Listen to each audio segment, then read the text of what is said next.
Jean, chapitre 5. Après cela, il y eut une fête juive et Jésus monta à Jérusalem. Or à Jérusalem, près de la porte des brebis, il y a une piscine qui s'appelle en hébreu Bethesda et qui a 5 portiques.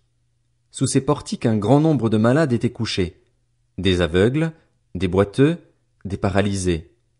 Ils attendaient le mouvement de l'eau, car un ange descendait de temps en temps dans la piscine et agitait l'eau. Et le premier qui descendait dans l'eau après qu'elle avait été agitée était guéri, quelle que soit sa maladie. Là se trouvait un homme infirme depuis 38 ans. Jésus le vit couché et, sachant qu'il était malade depuis longtemps, il lui dit, « Veux-tu être guéri ?» L'infirme lui répondit, « Seigneur, je n'ai personne pour me plonger dans la piscine quand l'eau est agitée, et pendant que j'y vais, un autre descend avant moi. »« Lève-toi, lui dit Jésus, prends ton brancard et marche. » Aussitôt cet homme fut guéri. Il prit son brancard et se mit à marcher. C'était un jour de sabbat. Les Juifs dirent donc à celui qui avait été guéri, « C'est le sabbat.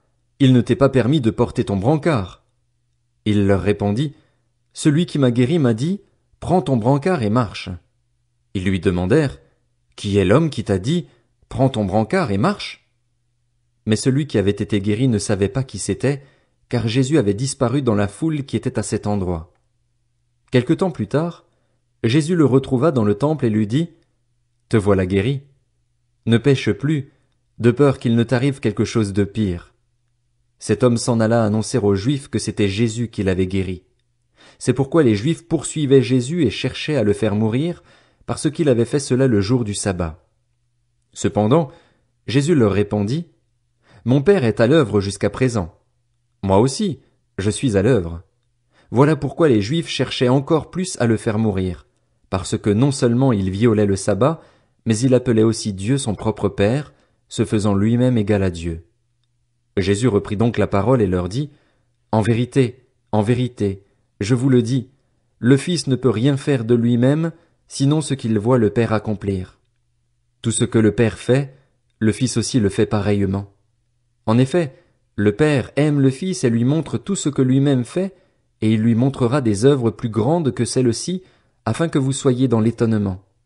En effet, tout comme le Père ressuscite les morts et donne la vie, le Fils aussi donne la vie à qui il veut. Le Père ne juge personne, mais il a remis tout jugement au Fils afin que tous honorent le Fils comme ils honorent le Père. Celui qui n'honore pas le Fils n'honore pas le Père qui l'a envoyé. En vérité, je vous le dis, celui qui écoute ma parole et qui croit à celui qui m'a envoyé a la vie éternelle. Il ne vient pas en jugement, mais il est passé de la mort à la vie. En vérité, je vous le dis, l'heure vient, et elle est déjà là, où les morts entendront la voix du Fils de Dieu, et ceux qui l'auront entendu vivront. En effet, tout comme le Père a la vie en lui-même, ainsi il a donné au Fils d'avoir la vie en lui-même. Et il lui a donné aussi le pouvoir de juger, parce qu'il est le Fils de l'homme.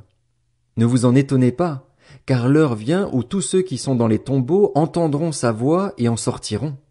Ceux qui auront fait le bien ressusciteront pour la vie, mais ceux qui auront fait le mal ressusciteront pour le jugement. Je ne peux rien faire de moi-même. Je juge d'après ce que j'entends, et mon jugement est juste parce que je ne cherche pas à faire ma volonté, mais celle du Père qui m'a envoyé. Si je me rends témoignage à moi-même, mon témoignage n'est pas valable. C'est un autre qui témoigne en ma faveur, et je sais que le témoignage qu'il me rend est vrai. Vous avez envoyé une délégation vers Jean, et il a rendu témoignage à la vérité.